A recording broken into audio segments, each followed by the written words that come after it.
So Fine. we Okay, so we're not are doing it at 0.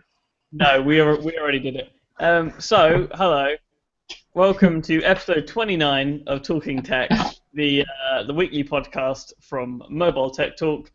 I am Dom. I'm so Dong. tired. I'm tired and also kind of slightly drunk. I'm really tired. Welcome to the weekly podcast of MobileTechTalk. I am your host. I am Dom. This week I 2 have weeks Chris late. and Mark. Yeah, 2 weeks late. The official name for this episode is I never actually named this episode, so I like that. I never actually named this episode. I mean, there are loads that I could have named it, such as I went to a Wiley Fox event. Hang on, I'm making it official. I never named this. I forgot what I was going This one. Just say I forgot what never I was- named this one. I never named this one, that'll do. There we go, Anyway, official. now that we've sufficiently fucked up the intro,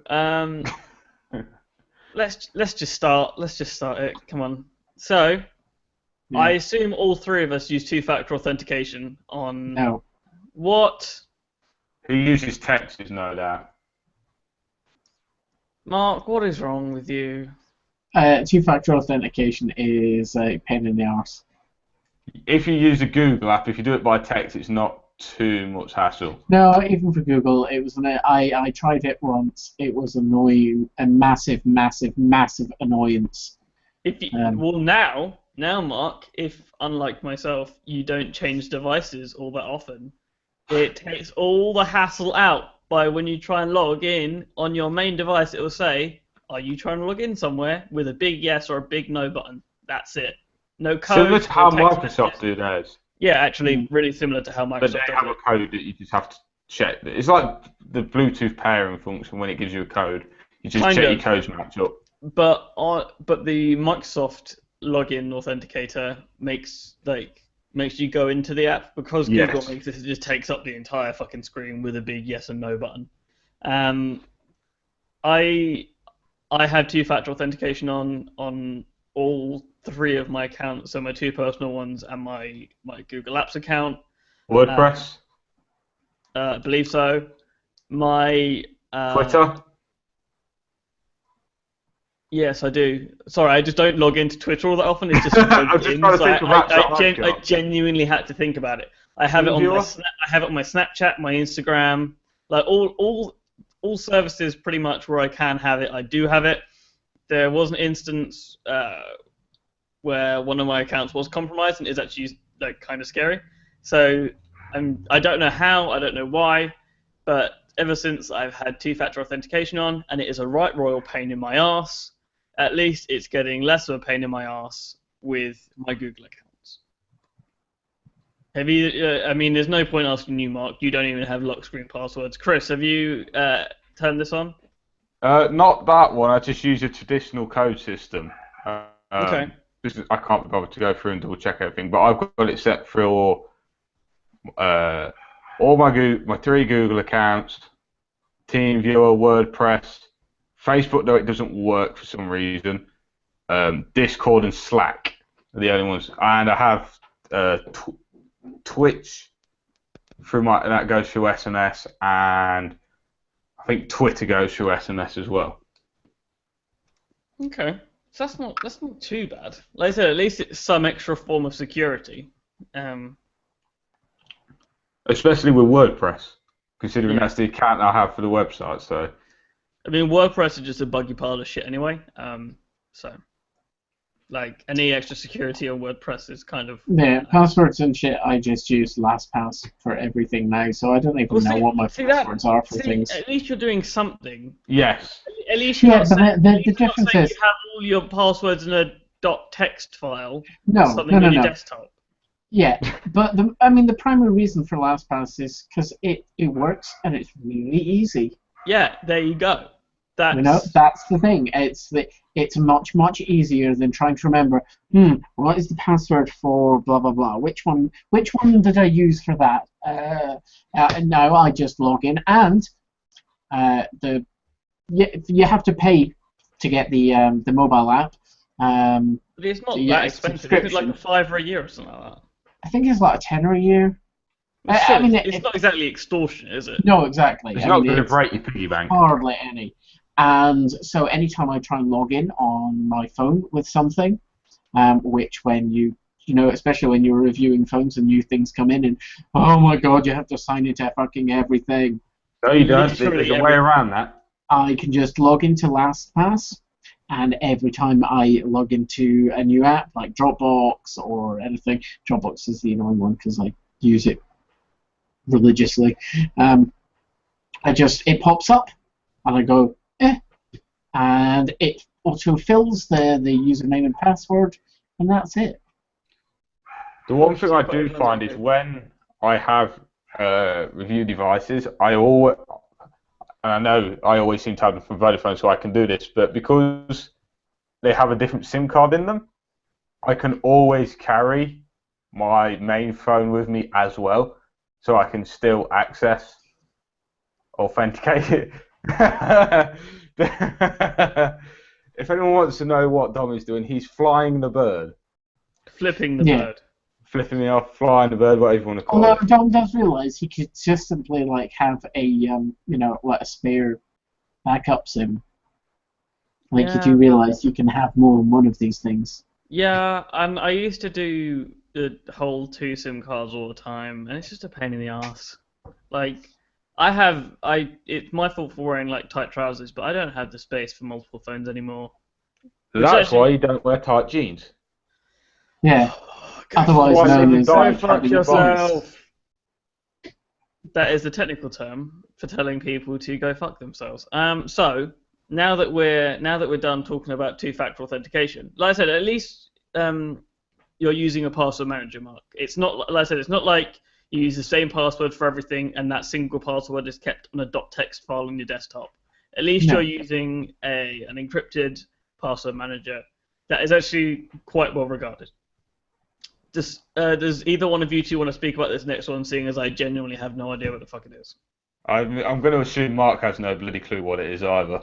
I haven't quite yet pulled up the podcast. Right, so it looks like it's me then. Right, so YouTube are in the bids to compete with Periscope, basically. In a nutshell, what they're doing is they are introducing mobile live streaming for Android and iOS, but it's not going to be a separate app, which is interesting. It's going to be baked into the YouTube app for the device. I don't think there's any word on how it's going to store the live streams. I would imagine the way that YouTube normally does. I'm vaguely surprised that this wasn't something that it could already do. Yeah, that's what people are assuming. But obviously, if you're if you're trying to do regular ones, or if you're like the likes of Taylor Martin, who does them every now and again, a lot of people aren't going to want to see a mobile live stream that's going to be filmed in portrait, because let's face it, who live streams with the phone's landscape? Yeah. People are some of the words that are going around is they would like it to not appear in the. What YouTube should do is just ban portrait modes. I mean, I'm sorry, if people are so fucking stupid that they can't turn their phone around, it's like, fine, just you shouldn't be like oxygen. Never mind usage of YouTube. I know a couple of people saying what they would like is it to be archived, so to just be shoved into a playlist on YouTube, and just to be left there. Obviously, they don't know how Google's going to get any financial from this, so but I imagine it would work through the same way ads appear on a YouTube video, possibly, once it's been archived. But it's a bit vague, basically, so we kind of got to wait and see. I won't personally use it. I know I can almost bet my bottom dollar Mark won't use it. Dom might. Yeah, maybe on my personal account, but depending how hipster is feeling. Huh? I said, depending on how hipster you're feeling on certain days. Mm. Yeah, I mean, I think I'm this kind is of going to over live appeal. streaming. Sorry, I think this is going to appeal mostly to like narcissistic 12-year-old girls. That's probably it.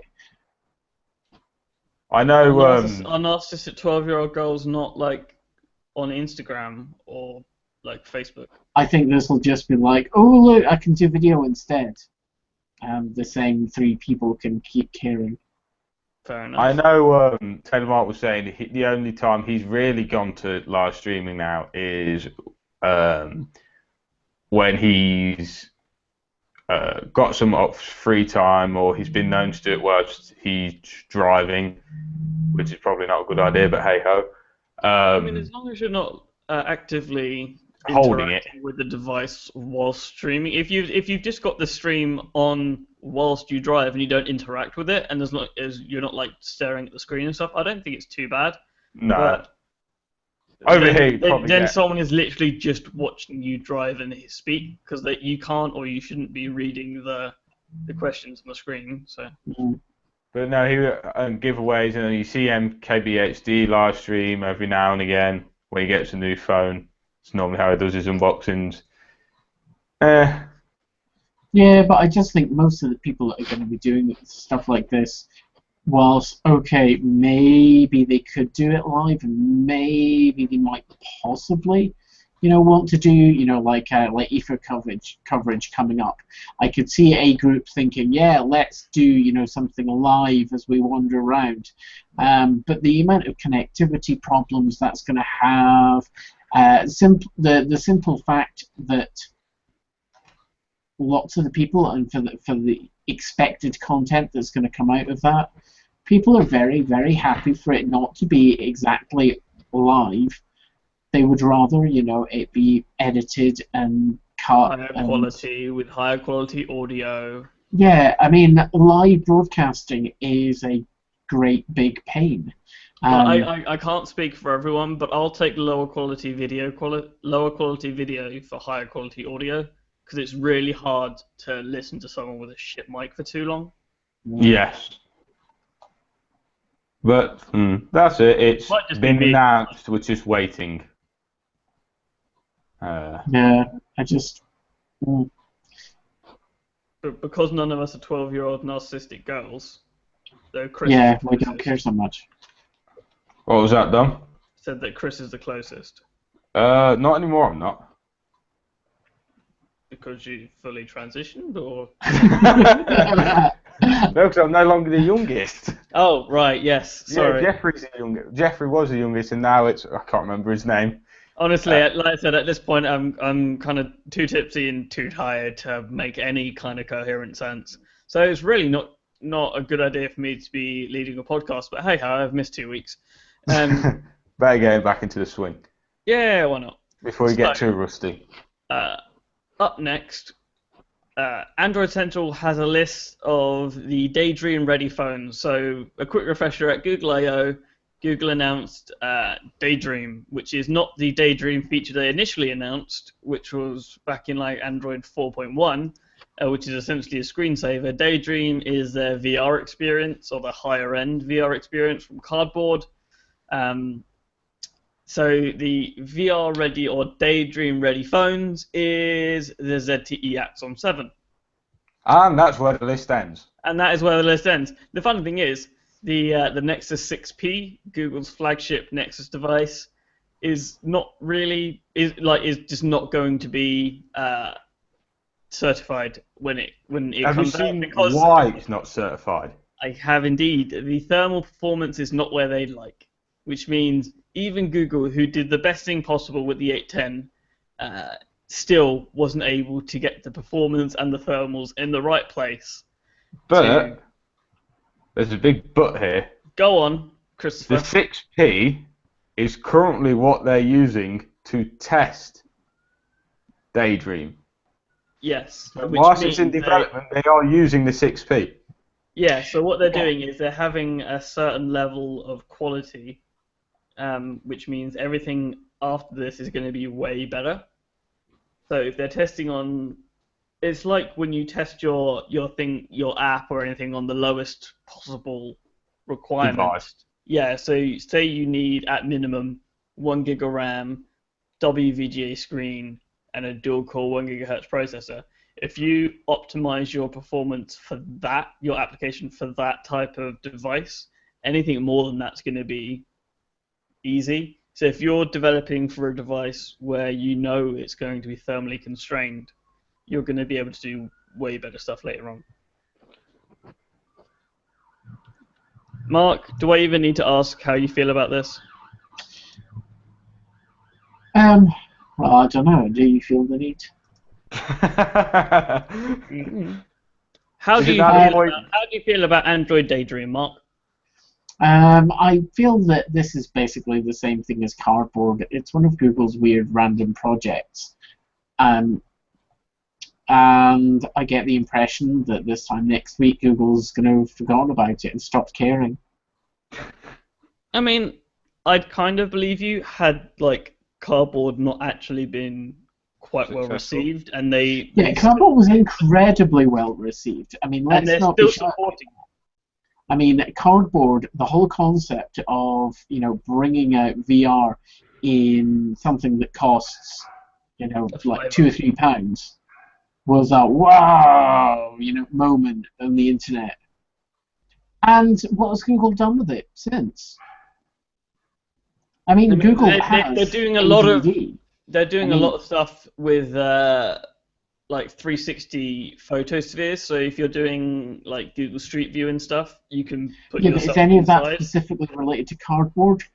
Yeah, because if you've got the Cardboard stuff, you could do the positional stuff like look up, look around, which you could still technically do by holding your phone, but it's more immersive with Cardboard, and they do like name drop it quite often.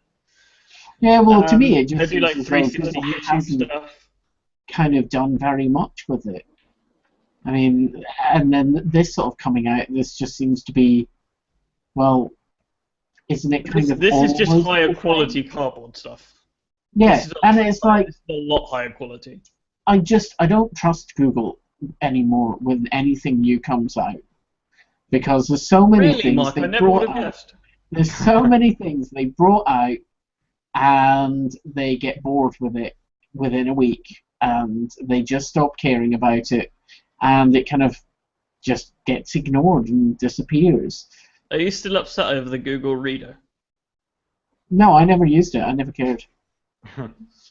Google Power, I used that. That annoyed me What? when that one. What on earth is Google Power? I was just about to ask, but I didn't want to sound a bit. Oh God, no! Like I haven't even got a clue. It might Google even be because Power. I'm so tired, but you know. Smart meters and electricity monitoring Yeah. little doodahs. You could upload the data from that into Google Power, and it would track your usage and such. And Okay. you cared about So this it, because so it was I a just- data it was a data aggregator for the early smart home devices. Pretty much, and I quite liked it, and Google decided that not enough people were using it, so they were going to kill it. And it's like, oh, well, that's really good, Google. How about you maybe just wait until more people actually have fucking smart meters? Well, it's one and of those can things. actually- Like they have to weigh up the pros and cons. Otherwise, they're just wasting server space. Well, yeah, but that's my point. Oh, because Google must be really aching for the server space. No, but it's they not just that they're get aching bored. for the server space. It's like, well, do we give it to something that's had a 2% user base grow in a year, or Right. do we allocate the space that we're currently allocating to this? Yeah, to but something the that thing actually is, grows? they do this all the time. They throw something out, and if it doesn't immediately suddenly become massive, Google just gets bored and goes, ooh, shiny, and then it's off in a new direction. I'm trying to think of the last one I genuinely cared about that got swept under the rug, and I think it was Google Listen, and that's a while ago. Yeah, like Wave, like Yeah. that again. I was in the beta group for Wave. It was all right. It was never great, so I didn't Yeah, really but I kind care of all thought- that much. For it to really work and be as the best it could, everybody needed had to be- have it. Yeah, it needed to be open for everyone. Yeah, everybody had to have it for it to be useful. and they made it, invite-only beta, and so you might be the only person you know that had it, so it was effectively completely useless for you. So of course people weren't fucking using it. And then they just went, oh, right, okay, that was last week, it's dead now, we don't care. Now that I think about it, they did keep Wave along for a long time though. Wave was up for like a couple of years. It wasn't super quick.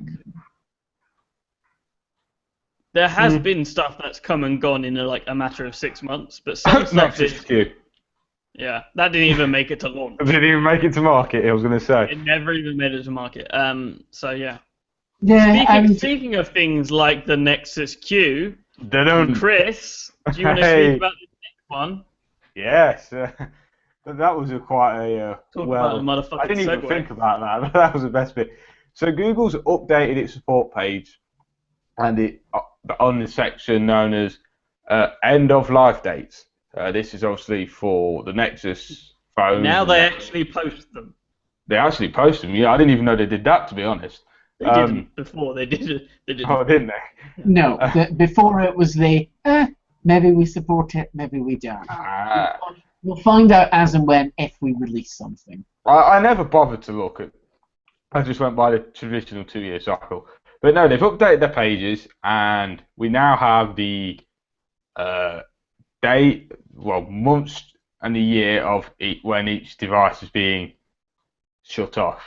So I won't cover. So I might just cover everything that was on the list. So obviously the Nexus 10 that went in November of 2014. The Nexus 7 2013 model went in July of 2015.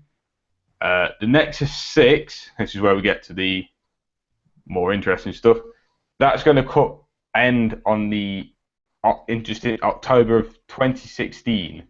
So that should see the Android N update. 5 months. So 5 months. Yeah, so it should see the Android N update and then get bit slapped out the way. Say should, which should. Means you think it will, but maybe it might not. They're currently putting Android N developer previews out on it, so it'd be stupid for them not to. Yeah, so I'm going to guess that. Usually they're known for not putting developer previews out and then delivering it anyway, like with Lollipop and the Nexus 4. It's possible, but it's not an issue I would be willing to hold my breath on. No, Nexus 5 that went in October of 2015. Which I don't think they ever actually announced, because people were still holding out for Android N on the Nexus 5. Yes. Well, yeah, I mean, there's no reason why it can't. Oh, God, no. There's no reason that the Nexus 4 can't run Marshmallow. It's just not worth it for them or Qualcomm. I don't think it's not worth it for them.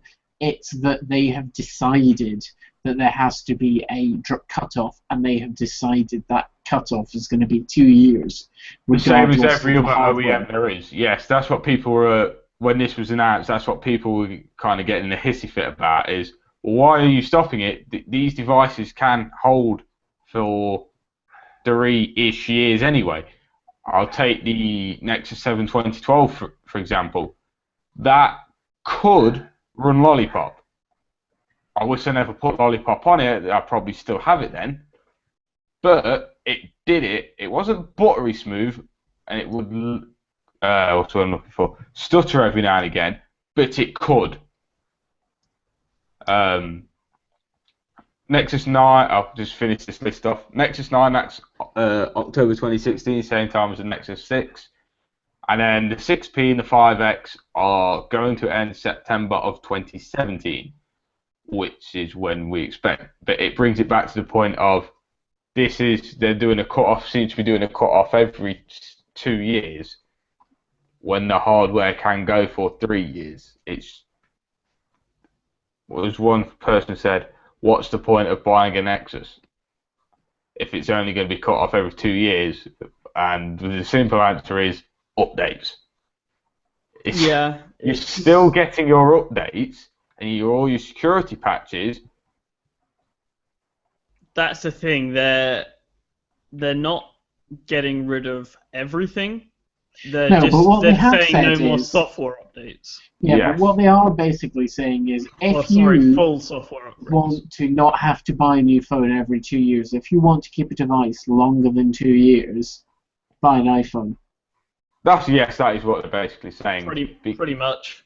Like there's nothing really much else to say about it. If you want guaranteed software updates for pretty much longer than a device should have, get an iDevice. I'll put it this way: the iPhone 4 has iOS 9 on it, and it still works. The iPad 2 has iOS 9. It shouldn't have iOS 9 because it's a pile of shit that at this point is like 4 years old. So it's 4 years old. It's got a lot of NAND wear out. And the battery has gone to shit because it's a 4-year-old device that's been used for 4 years. Probably even longer than that, actually. Yeah, but I think it really should be up to the user. I mean, if I wanted to go and find, a Pentium 1 200 megahertz, you can, with some tweaking, install Windows 10 on it. I mean, it'll function. I mean, it'll be horrible, but it'll function. Yeah, I function without coffee as well. It's not great. Yeah. But exactly, but it's the user has the choice. I mean, if you choose to have no coffee, that is your choice. You might be useless, but it's up to you. And I always regret not having a coffee, just like I always regret updating my devices. No, that's not true. I don't always regret updating my devices, but still. You just hate how long they all take. Yeah. But it's like when you update an Android phone and it wipes the cache, and you'll do the starting app optimizing one of 273, and it's like, well, I'm going to be here for the next 3 years, so and by that time the fucking things run out of software updates. Yeah, I mean, again, there's it's an arbitrary limit. The hardware can do more. I'm going to see if I can flash Android N on the Nexus 4 and see how it runs. But again, it'll be running at that 4-year-old limit where the NAND has been flashed so many times. It's near the end of its write cycle, so it's not going to be a happy bunny. I mean, I've already replaced the battery, and even the second battery is on its way to shit. Who knows? Yeah, I mean, I have a Nexus 4 here, and it's running Marshmallow. Don't know if that shows up. Kind of. And it runs absolutely fine. I mean, it's absolutely smooth as you would want. My Nexus 4 runs Marshmallow better than it did Lollipop. And that's what people are getting in a hissy fit about. I think Lollipop was kind of shite. Yeah, it was, which is kind of annoying. Like I said, if you put out a device on 5 or 5.1, you have a responsibility to your users to update it to Marshmallow, because it's not an experience you should want them to sit with and then get sour with. Yes, because what they will do is they will just say, right, you company, your product, you didn't support it, you screwed me. That tells me I should not buy products from you again. Yeah, pretty much. Not taking many names, right? But yeah. Not naming any names. Because if ever there was a device that you maybe wanted to get updated, so it would have like raw support, it will be the last thing from Samsung, like that I buy.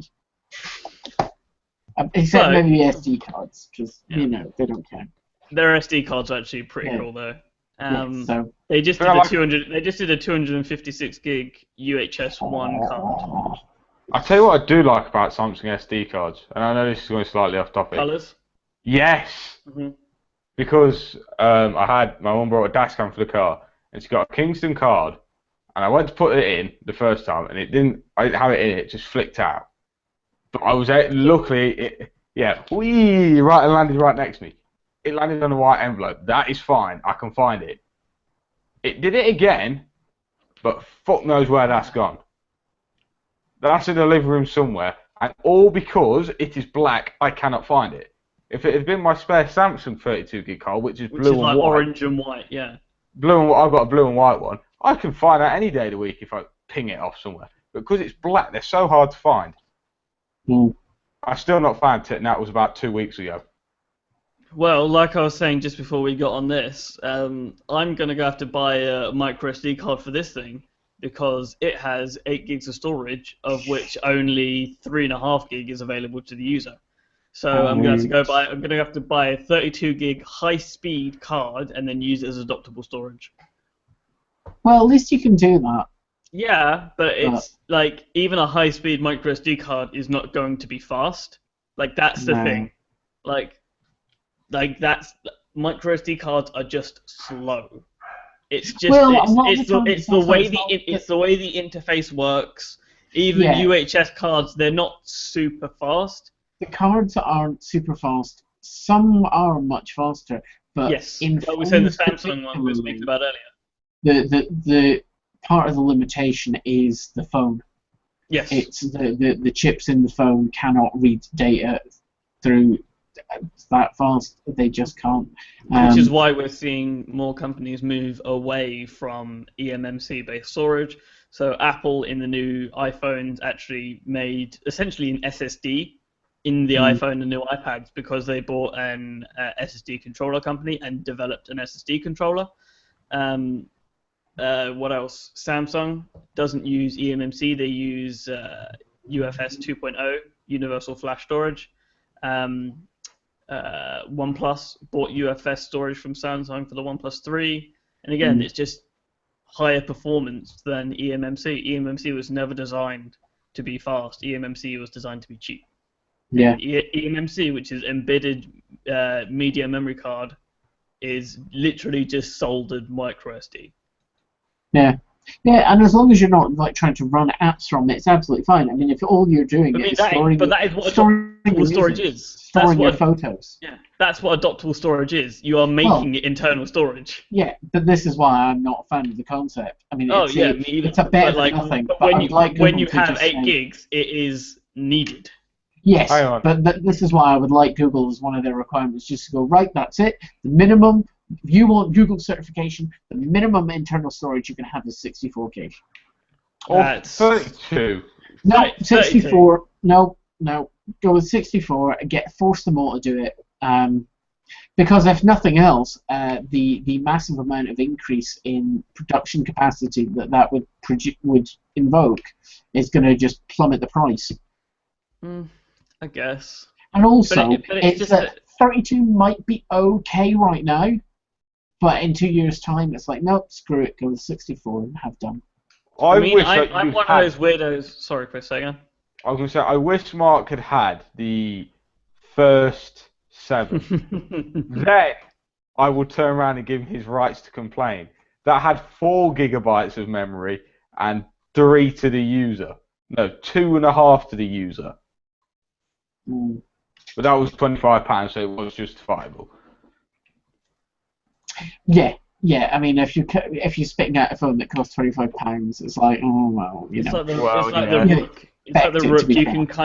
You can get over like corners being cut when they're that inexpensive. Oh yeah, I mean the Rook, to be honest, I thought was actually fantastic for the money.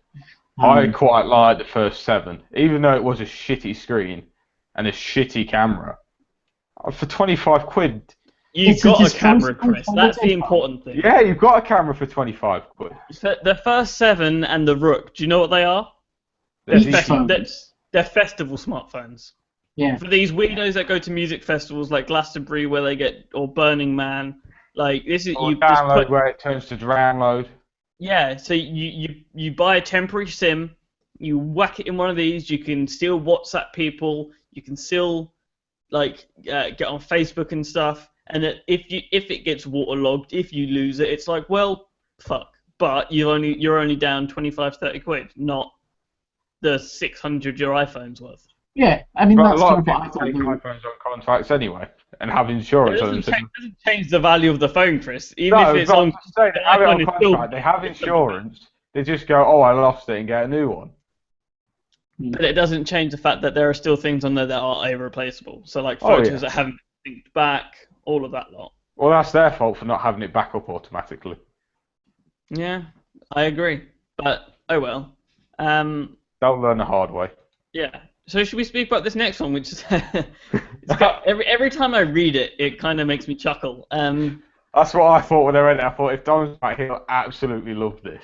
I saw it the other day, like in a fleeting in my RSS feed, and I was like, well, that's interesting. And I didn't look back until just now.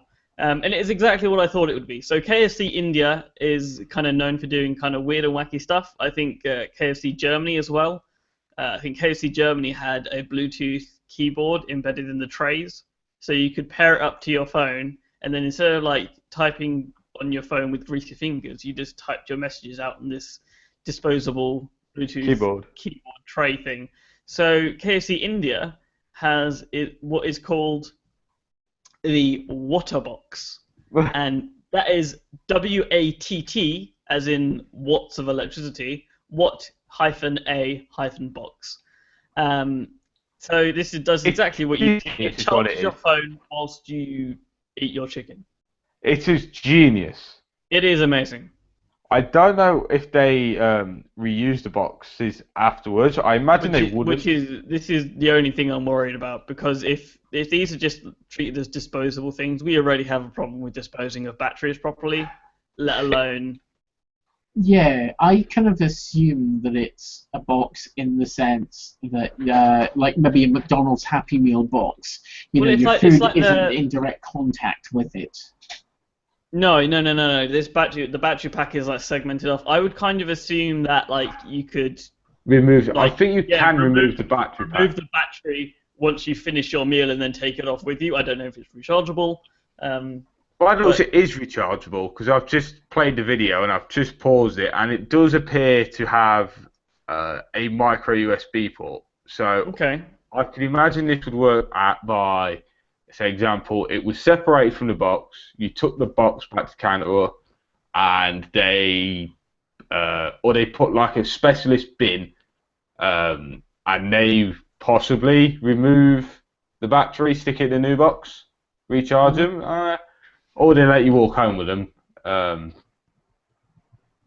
But they're doing, when you get a cable, it is in a separate box. Because no one wants a greasy cable. Let's be real here. No one wants a greasy cable.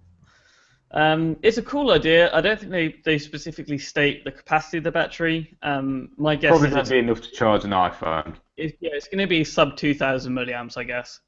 2 to 3 in there somewhere. Even the 3,000 ones aren't expensive anymore. Huh? The 3,000 milliamp hour battery banks aren't expensive anymore. No. You can pick them up for about £5, £6. So yeah, like I said, it's a weird thing. Probably not going to come to UK like ever. Like they've announced so many cool things, KFC, and none of them come to the UK. They did edible like espresso cups, which were essentially water treated, like sugar, like water paper wafer things. So you could drink your coffee and then just like eat the cup. Yeah, that would have had Dom's name written all over it. I wanted it. Like they also do, like I said, the Bluetooth keyboards. I think in Germany they're doing these rechargeable boxes in India. Like KFC does a lot of like cool weird shit. They just never expand it anywhere. This is like exactly what Mark was speaking about earlier with Google, except this is like KFC is the Google of the fast food industry.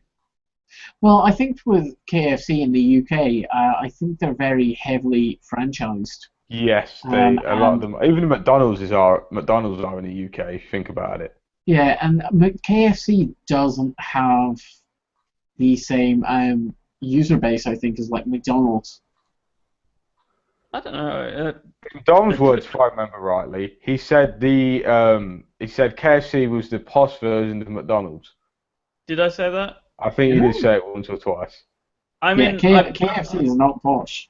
I mean, like, actually, there are some like really nice ones that have just been done up around here. But yeah, no, like, I could have said it, Chris. Honestly, I wouldn't be able to tell you what I have and haven't said today. Like I said, most of this morning is a blank because I started drinking at like 11 o'clock in the morning. You were sat drinking whilst I was sat doing databases. Chris, if your database teacher came round with a bottle of Prosecco and then whenever you put your glass down, refilled it, you'd also be drunk. That'd also be a very weird college. he should probably be sacked at the same time. Considering most of us are about 16, 17. Oh God, Chris, you just make me feel so old. You are old. What are you on about? On the plus side, I did get I got a cool lanyard, like neon. Got Neon orange. Neon orange, which is the Wiley Fox color, and the back of the invite has a map to show you where the hell the event was, which you found your way to. You had to go to the event to get the ID badge. So I was like, why the hell is the map on the back of the ID badge where I just arrived? It was a pain in the ass just to get to. I think they might have anticipated sending them out. Yeah, I get. I mean, when I got there, the lanyards hadn't even arrived. Oh wow! So you had these bits, but the actual lanyard themselves hadn't been delivered. I got there about. Pretty nice lanyard. I mean, I got there about 45 minutes before the event actually started, and the actual lanyards hadn't been delivered. It's only a small company, so I'd expect something like that. Slightly. I do like the look of that lanyard though. So it's really soft. Oh yeah, because I know the ones we have at college are like really rough and really irritate me. My college one and my work one is annoying. Yeah. For similar reasons. I had a spare one lying around. I changed it, and for the past month, it's been hanging up, and I've not taken it. And every time they go, "Have you got your pass?" It's normally like first thing in the morning. Well, by that point, I've just arrived, so I've got to go to the locker room. I'll take all the bike gear off, and they don't see me walk back out of the locker room. So you just go wee around, and nobody actually gives a flying sausage. I genuinely have no idea where I've actually put my my other lanyard. Oh well, I should probably find that before I go back to work. So, do you want to speak about this next one? I don't think any of us really found it that surprising. It was a weird device to begin with. This is the thing. Whether you're upset by it is different to whether you're surprised by it. I'm not surprised, and I'm not upset. By things I'm not surprised by. When they released the Surface Pro, the Surface 3, they did the budget, which was the 3, and they did the Pro. Air quotes Pro. I couldn't see what the hell was Pro about it. Pro 3. Bigger screen, faster processor, bigger battery, more I/O. Like a lot of things, Chris. Oh, okay. So I didn't look too much into it at the time. Like bigger, higher res screen, better chip, better cameras, better, much better performance. There's a lot. But basically, basically, Microsoft are set to end the production of the Surface 3. Not the Pro 3, the 3. Actually, I don't know if they've. I've not seen the Pro 3 being announced, but I imagine they're going to kill this off, release something else, kill the Pro 3 off, and then do the same circle with the Pro 4, and I'm not sure on the Surface, but that's kind of a one-of-a-kind thing, so that may be extended for a longer length of time. But it's one of those things, like the Surface Book and the Surface Pro 4 are 9 months old at this point? They're that old already? If they're still making the Surface Book and if they're still making the Surface Pro 3 9 months after the Surface Pro 4 is out, that's kind of strange to me. I'd assume they'd kind of wind down Surface Pro 3 when Surface Pro 4 is out and then just sell the remaining stock. Unless they realised that the Surface Pro 4 was not too expensive. People didn't want to pay that much for a tablet. Well, no, I know it's a 2-in-1 type thing, but for the same spec, the Pro 4 was cheaper than the Pro 3. Oh, was it? I didn't look too much into it. They did some weird stuff in between the two models, but yeah, no, they were never cheap, and one of the reasons I'm not surprised by the Surface 3 being axed later this year is because for what it was too cheap. It was too expensive. I think the base level Surface 3 was like £500. That was without a keyboard, like 64 gig of storage, 2 gig of RAM. Yeah, well, I've didn't just come with a found pen. out It was too Microsoft expensive. Store And yet the base version, which is 64 gig of storage, 2 gigs of RAM, is £419. Yeah, and that's It's like big that's a year exam. after launch. I know No. Craig has the Pro 2. Yeah, Craig has the Pro 2. It's a couple years old at this point. And I think it's, as far as I'm aware, it's still going strong. Yeah. Yeah, the pros. Microsoft made a big point of really heavily pushing and advertising the normal version. They just didn't seem to give a shit. They just haven't pushed it, as far as I'm concerned. I don't recall particularly seeing much. The thing is, the Surface 3 was pretty much a replacement for the RT line. RT never took off because it was retarded.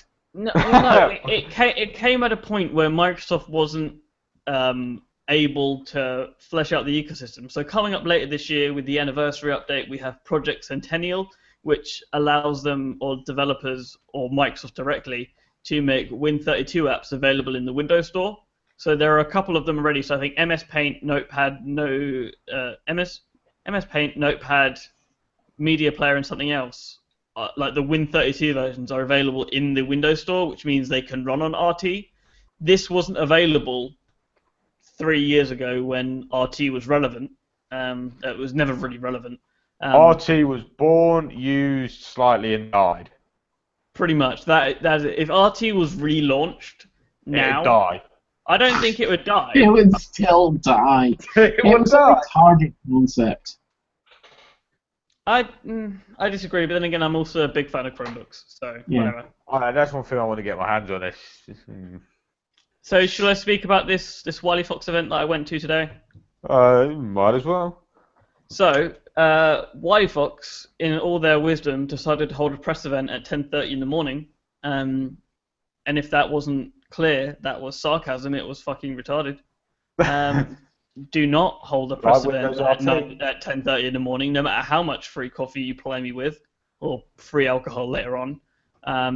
Also, please have more than 5 devices for about 70 people in the press. So yeah, no, there was three devices announced, or there was one range of phones, which was 3 subsets. There was the Spark, Spark Plus, and Spark X. I have the lowest end Spark here, which is £90. They're all pretty much the same spec-wise. There are a couple of important ones to change. So they all use a quad-core MediaTek chipset at 1.3 gigahertz. This is the MTK 6735. This one, the cheap one, has 1 gig of RAM and 8 gigs of storage, which is painful. About 3.5 gigs is available to the user. 5-inch 720p fully laminated IPS display on the cheap one, and on the Spark Plus. The Spark X has a 5.5-inch fully laminated 720p IPS display. The Spark X and Spark Plus both have 2 gig of RAM, 16 gig of storage, and 13 megapixel rear cameras. This has an 8 megapixel back camera. But the important thing is 90 quid, 115 for the Spark Plus, and 130 for the Spark X. This is available for pre-order today, release in, I think, 2 weeks. The Plus is 2 weeks after this, and the X is 2 weeks after that. So that was pretty much the Wiley Fox event. Like I said, I got there's a hands-on available on the site at the moment. Is there? There is. I posted my first impressions about 20 minutes ago. All right. I'm just throwing links into the doc. That's all. Yeah. No, there's some weird things about this. It's still micro SIM, which Not nano. Not nano. Despite the fact that nano has been a thing for about 4 years now. Front-facing camera is the same resolution as the rear camera, but it's fixed focus instead of the autofocus of the back camera. What else? Oh, like huge bezels. Like, I've kind of like been top of drawn to the this. earpiece. Yes, the earpiece is orange. It's I not really noticeable on this one. If you see There we my go. hand, there we go. If you see my hands on, I got hands on of the white one, which I would never buy. But the white one, the orange earpiece, is really really noticeable. It's not gaudy. It's not like last year where the orange accents were so strong. obnoxious. They're really nice and subtle. And like I said, I had to like shimmy this around to. There you go. I had to like shimmy it around in the right light to be able to see the orange. That's nice. I don't like obnoxious things, especially with obnoxious colours like orange and reds and stuff. Greens. I say that this is their company colour. I like the company colour. It's like Honor Blue, which is like neon, like iridescent neon blue, which is cool when you're in a press event and it's like all mood lighting and everything. But Did you when say you're mood or nude lighting? mood, MOOD. I thought you said nude lighting. I was going to say what? Nude lighting would just be like daylight 6504K, but That's what I mean. I was like, what the hell is he talking about? so yeah, the Spark is pretty cool. I've had it for about 8 hours. I'm swapping my SIM into it later once I've downloaded all my apps. I'm probably going to, like I said, have to buy a micro SD card and use the adaptable storage because 8 gigs is not enough. Simple as. Yeah, looking at the specs, I'm kind of looking at the slightly the lowest one versus the middle one, and what is the price differential between those? Which ones? 40 quid. The highest one and the lowest one? No, the bottom and the middle. 40 quid. 25. I thought it was 40. No. There's 90 quid for the cheapest one, and then 115 for the step above. The only real difference is 16 gig of storage and the RAM. 2 gig of RAM. But they've also upped the rear camera sensor. Yeah, the camera. It's a Samsung SSL one. What was that, Mark? I don't think so much the difference between those. The camera matters, but for an extra 25 quid, you double the amount of RAM and you double the storage. That seems like, why would you buy the cheap one? Yes, I know what you're saying there, Mark. I totally understand what you're saying. Yeah, for an extra 25 quid, I mean, to go from 1 gig of RAM to 2 gig, 2 gigs. that goes from painful to actually... Saying that, 1 gig of RAM is not that painful when you think about it. I mean, what did the Rook have? I can't remember. But I know the... I think it was a gig. I think it was a gigabyte. I think it was a gigabyte, but the first had 512 megabytes, and that was not that bad. But then also, ignoring the RAM, also the storage to go from 8 to 16. Yeah. From 8 to 16, like that seems like, yeah, you want to pay the extra £25. It's not like the iPhone where you pay about an extra 100 quid. Oh, no, exactly. I mean, that's ridiculous. But for 25 quid, I don't know. 25 quid to like a medium out. Like I was saying to Chris before we started, the 1 gig of RAM isn't much of an issue once you've got everything done. Like I said, when I was trying to update all my apps and then sign into everything, it literally slowed to a crawl. But once I'd done all that, this thing is nice and rapid. It's just as fast as any other phone I've got that's got 2 or 3 gigs of RAM. That doesn't bother me. The 8 gigs of storage is the real issue here.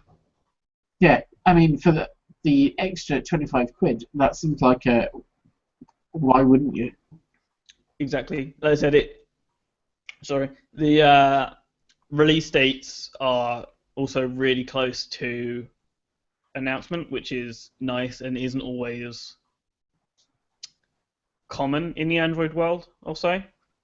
I'm looking at you, Alcatel, announcing a phone in February and silently launching it at one retailer with a price that wasn't told to any of us. I'm not bitter at all. Or salty. Where the fuck did that come from? What is that? Who made that a thing? I don't know, but it's a thing, so deal with it. Oh, God, you youngsters. All right, so do you want to speak about this giveaway we've currently got? Yeah, so Mark, I believe, checked out the Mies 99. Meze? Mies? Meze Mies. I'm sure Mark checked them out, and I think Mark still... Say something, Mark. Yeah, here we are. Yep. Mark has them currently. I haven't actually written the review of them yet. You've listened to them, though. Yeah, for a wee bit. Yeah, so Mark currently has them in possession, and once he's done, we are giving them away. I believe Craig bumped into them at the Gadget Show Live, if I recall. So if you go to the link in the description, it takes you straight to the giveaway page. It's got a little video on there, the specs, and more importantly, the Gleam.io widget. So this is going to be Gleamio. Gleamy. Oh yeah, because when you have when it's .io, you pronounce it all as one word. I suppose Gleamy. So it's currently live. It went live yesterday at lunchtime. No, yesterday at 9 o'clock. Sorry. You've got 31 days left. 7 ways to enter, including my personal favourite. I've tweeted on Twitter. Just don't tag me in it. Please, for the love of God.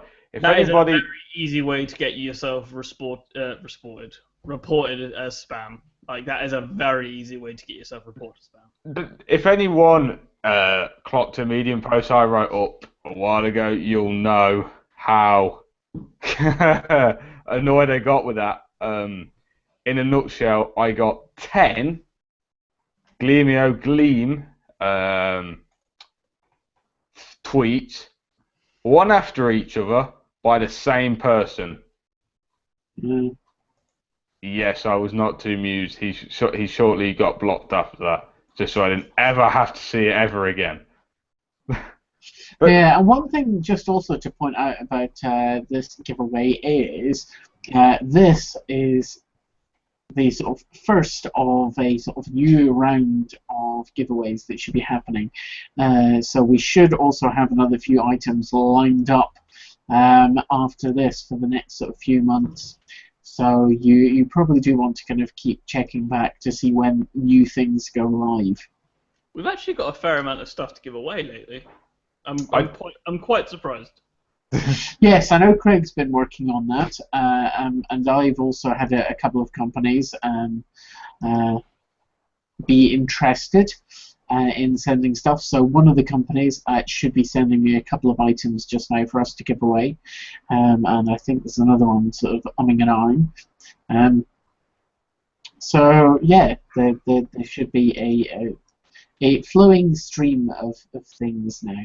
A flowing Wicked, stream.